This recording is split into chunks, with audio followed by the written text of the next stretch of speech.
Hi மக்களை, நம்ம இப்போ என்ன பார்க்க போகிறோன்னா ஒரு மருத்துவ குறிப்பு தான் இன்றைக்கி கொண்டு வந்திருக்கோம். உங்கள் எல்லாருக்கும் யூஸ்ஃபுல்லாக தான் இருக்கும் இந்த வீடியோ. பாருங்கள் என்னென்னு. நம்ம வயிற்று பிரச்சனை, குடல் புண்ணு, அந்த இதெல்லாம் சரி பண்ணுறதுக்கு ஒரு கீரை இருக்குது. அது என்ன கீரைனா மணத்தக்காளி கீரைன்னு சொல்லுவாங்க. சின்ன சின்ன பழமாக இருக்கும், கருப்பு கலரில் பழுக்கும். இது நாங்கள் வீடியோவில் காமிக்க பாருங்கள். வயிற்றுக்குள்ள பிரச்சனைக்கு இது நல்லா குணப்படுத்தும்.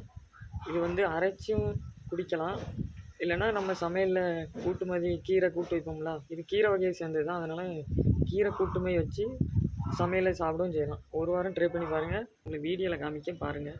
மக்களே என்ன இருக்குல்ல, அந்த செடி தான் வீடியோவில் பார்த்துட்ருப்பீங்க. இந்த செடி தான் மக்களை, இந்த செடி தான் சொன்னேன். இது வந்து கீரை வகையை சேர்ந்தது, மணத்தக்காளி கீரைன்னு சொல்லுவாங்க. இது வந்து நாங்கள் சின்ன செடியாக தான் வச்சோம். இப்போ இந்த அளவுக்கு பெரிய செடியாக வந்திருக்கு. வாரத்துக்கு 1 நாள் 2 நாள் கூட்டு வச்சு சாப்பிடுங்க, ரொம்ப நல்லது. இப்படி சின்ன பழமாக தான் இருக்கும்.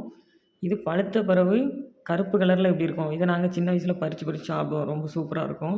இதை வந்து நீங்கள் கூட்டு வச்சு, கீரை கூட்டு வச்சு சாப்பிட்டு பாருங்கள், ரிசல்ட்டு சொல்லுங்கள். இந்த மாதிரி யூஸ்ஃபுல்லான வீடியோ பார்க்குறதுக்கு நம்ம ஐடியை ஃபாலோ அண்ட் சப்ஸ்கிரைப் பண்ணி வச்சுக்கோங்க. ஓன் கண்டென்ட்டில் வரும். பாய் மக்களே.